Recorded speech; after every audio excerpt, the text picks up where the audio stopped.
¿Escaparon las personas que tenían que irse porque ellos lo planearon o se quedaron otras personas bajo este canasto? Los 4 que obviamente estaban esperando la llegada de este helicóptero, donde ellos estaban avisando a través de un balde amarillo que sí, pasen nomás, vengan a rescatarnos, estamos listos y preparados ya a morir en el intento. La verdad es que los 4 finalmente fueron fugados. No resultó exactamente como quisieron, porque un par de ellos, se fue bastante incómodo y colgando como pudieron, golpeándose contra las murallas, mientras el helicóptero los llevará a una cancha, digamos, a salvo en la comuna de La Granja. Claro. Pasa que al ver estas imágenes, uno, aparte de todo, siente que es un nivel de espectacularidad, de sensacionalismo para nuestra cultura chilena, sobre todo, que la verdad no estamos acostumbrados a esto, a fugas de este nivel cinematográficas, con helicóptero.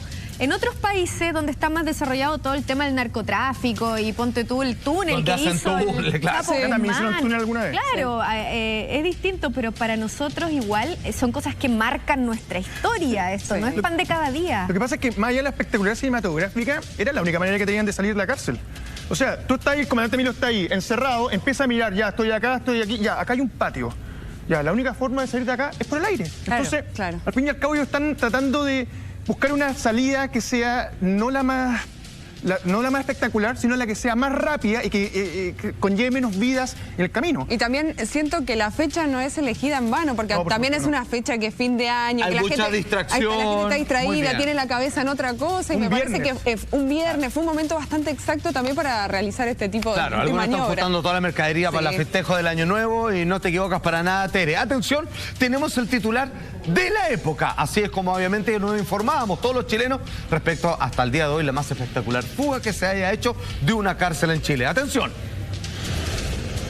El gran escape, 2 puntos, terroristas rescatados por helicóptero desde la mismísima cárcel. La verdad que tú escuchabas esto, no lo podías creer. Sí, obviamente se armó un especial de prensa, fue un extra que interrumpió las transmisiones de gran parte de la programación habitual de los canales de televisión abierta por aquel momento para dar cuenta de esto que la verdad es que cuando tú lo escuchabas te costaba entender en donde hubo ningún muerto. De hecho, ni siquiera hubo levemente un pequeño herido, pero más bien producto de un accidente, no del tremendo tiroteo que se llevó a cabo. Y lo otro que pasa con esto es que el nivel de alarma para la población, que significa, es impresionante, porque las personas al ver esto empiezan a pensar, ¿dónde están estos que se escaparon? Andarán alrededor de mi casa y son terroristas, ¿y qué va a pasar?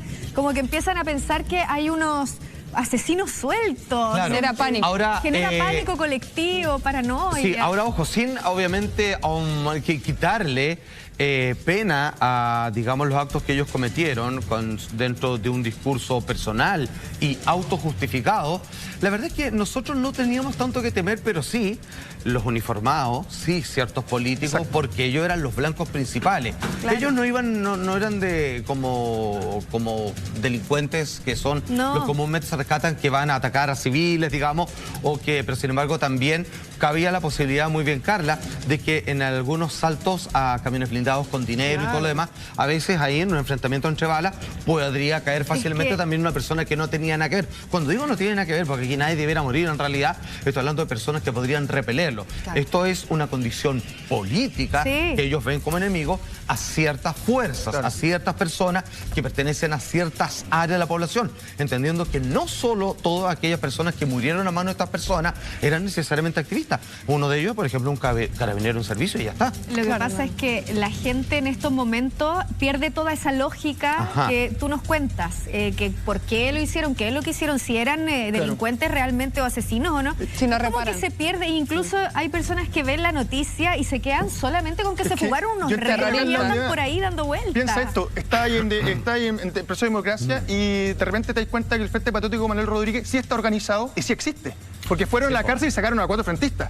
Cuando tú pensabas que se habían disipado y no había ninguna posibilidad de que existieran estos grupos de choque, sí estaban organizados y sí estaban buscando su gente. Ese punto es verdad, claro, porque en realidad cuando uno pensaba, bueno, aquí estamos en otros tiempos, cambió. La verdad es que hay el secuestro de un helicóptero, digamos, no es y cosa que menor. está súper planificado y que uno dice, bueno, esto sigue existiendo desde la sombra y que no consiste nada más que en tirar panfletos y en quejarse de que la democracia que llegó no es tan rígida ni ruda como debió haber sido, sino que claramente hay un impulso primero en lo que genera la vocación de sus propias creencias, de ir un poquito más allá de la frontera, digamos, de lo que una democracia establece, yo siento que y de ir a punta de balazo. Lo impresionante también de esta noticia, que por supuesto tiene todo un trasfondo, tiene toda una noticia muy profunda que tú nos vas a pasar a relatar a continuación para poder entender un poco cómo han sido los hechos de forma cronológica. Perfecto. Pero yo siento que también de qué manera burlaron la seguridad. Eso es increíble. O sea, ¿con cuánto tiempo lo hicieron?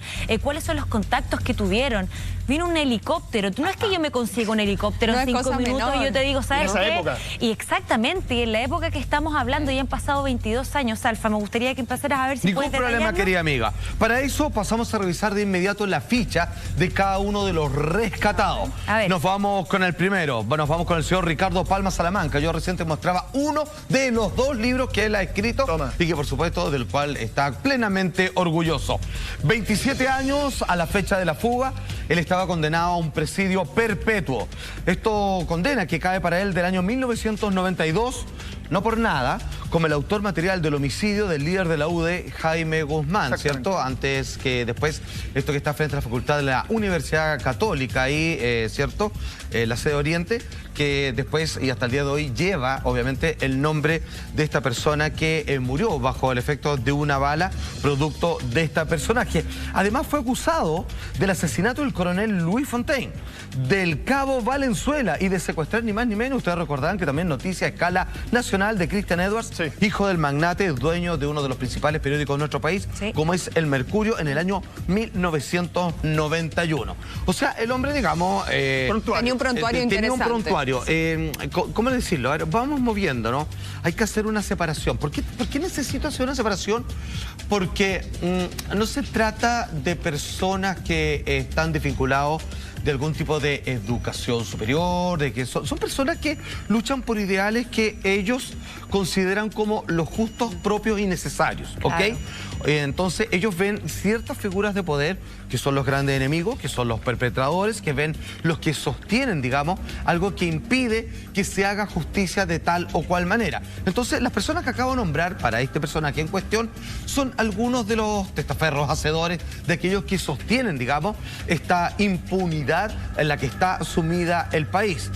Yo pongo, digamos, en la balanza que, por supuesto, según sus propios ideales y creencias, si usted considera que ellos son, como algunos lo consideran, héroes, y otros claramente que son delincuentes, de que llegan al punto de asesinar personas en respuesta de otros asesinatos del otro lado, pero que no necesariamente van a atacar a alguien que disparó el gatillo, sino más bien a las cabezas, a los que representan ciertos ideales políticos de aquel momento. Eso es el señor, obviamente, Ricardo Palma Salamanca, 27 años en aquel entonces.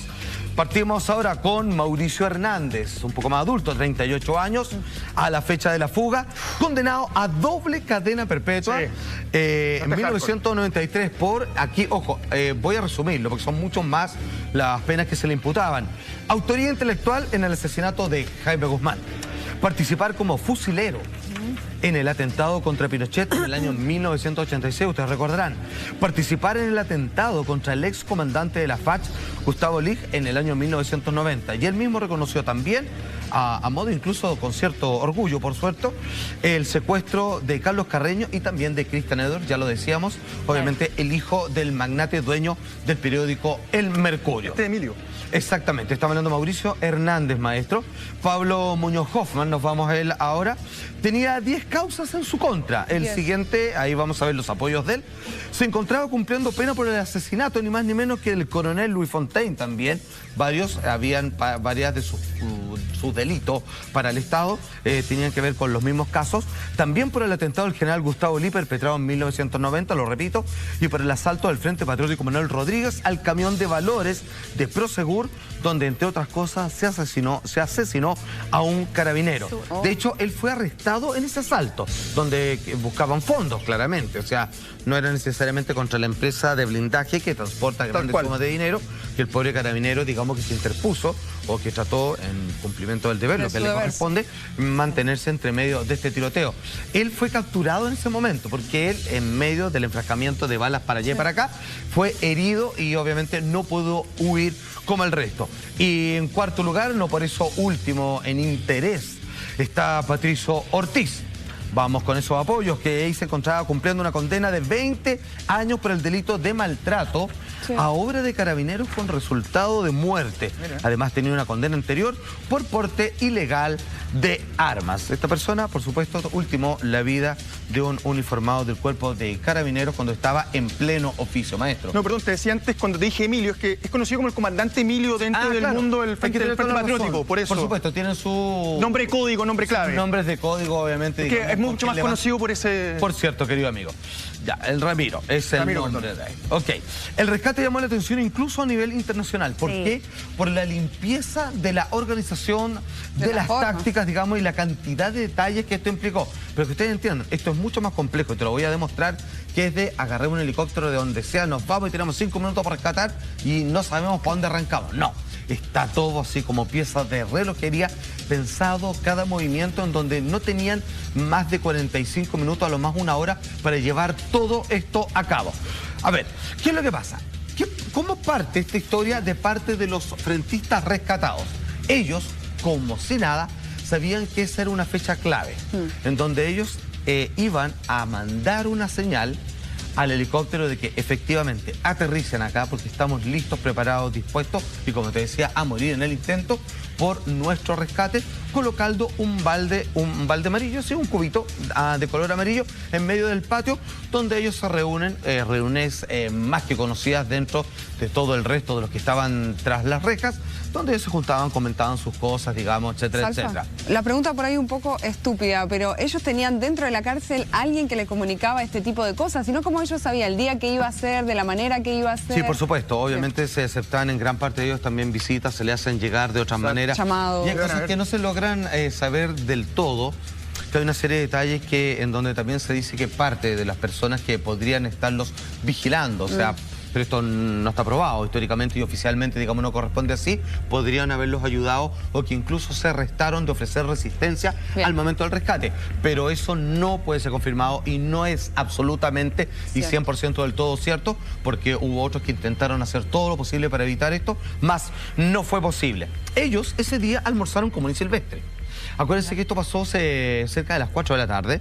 Y ellos almorzaron con el resto de los ríos, simplemente fueron a comer su ranchito, digamos, su plato con otro pan, y después se fueron como corresponde después a hacer, obviamente, como la bajada de almuerzo, paseando, que algunos hacen en el patio, y ellos se colocan relativamente en el centro, tirado para un ladito, ¿cierto? Para hacerlo más fácil en caso de que tuvieran que escalar un muro, si alguien se cae, etcétera, etcétera, colgando por este cordel y colocando este balde amarillo, esperando que si es que por el otro lado, ya te voy a contar qué pasaba afuera, ellos lograban conseguir un helicóptero y iban a pasar cerca de la cárcel y se veían que había un cubo amarillo, ¿cierto? Un baldecito, era la señal de que ellos estaban listos y dispuestos en ese momento y bien almorzaditos para ser rescatados. Nadie sospechó nada, me imagino. No, porque ellos, fue para ellos un día completo normal. Almuerzo, como siempre, se juntaban en el medio sin que nadie los molestara mucho, hablando de sus cosas. Entendamos de que dentro de todo son reos que están en otra categoría. Claro, exacto. Pero digo, son presos políticos. Sí, claro, son personas, digamos, con otra formación cultural, digamos, no estamos hablando de un delincuente que roba por ciertas necesidades económicas, alimenticias. Del delincuente habitual. O alguien que está simplemente educado en círculos, digamos, de riesgo social. Son personas, digamos, que decidieron hacer de su vida algún tipo de afrenta contra los poderes fácticos de aquel momento, ¿ok? Tenemos la gráfica, Fedor Sánchez, compañero del Frentista, en la cárcel. La fuente es este medio conocido como El Desconcierto, ni más ni menos. Dice así. Grande. Hubo varios días en los que bajaban y se sentaban como que estaban haciendo una reunión, así como, oye, vamos los 4 nomás de Tolema, porque tenían más compañeros y amigos. Se paraban y ponían un balde amarillo al centro del patio. Era la señal del helicóptero. ¿Por qué? O sea, varios días hicieron esto. Exacto. Había una ventana, había un rango. O sea, ellos saben que, pucha, en el mes de diciembre, la segunda quincena vamos a ir. Podía ser en cualquier momento. Estaban probando. O sea, tenían que estar ahí a la espera. Claro, porque ellos no podían avisarle así como, ¡hoy nos conseguimos un helicóptero ahora! Vamos para allá. ¿Cómo le avisan? No, es imposible. Perdón, había pocos celulares. Entonces, Lama, lo que pasa es que ellos durante el periodo más o menos de la ventana o rango que tenían, iban y colocaban porque todos los días... Había posibilidad de que pase. Claro, ahora es se la raro jugaban. que nadie se diera cuenta igual de esto, porque un balde amarillo en medio de ellos... Claro, lo que hay algo pasa es que ahí. un poquito apartado, pero claro, es que esa pregunta no está de más, Carla, Habría porque que ser bien ahí es donde uno observador. dice si es que alguien, porque yo creo que más de alguien los miraba con otros ojos. Siempre era interesante, importante y de mayor cuidado los que ellos conversaban.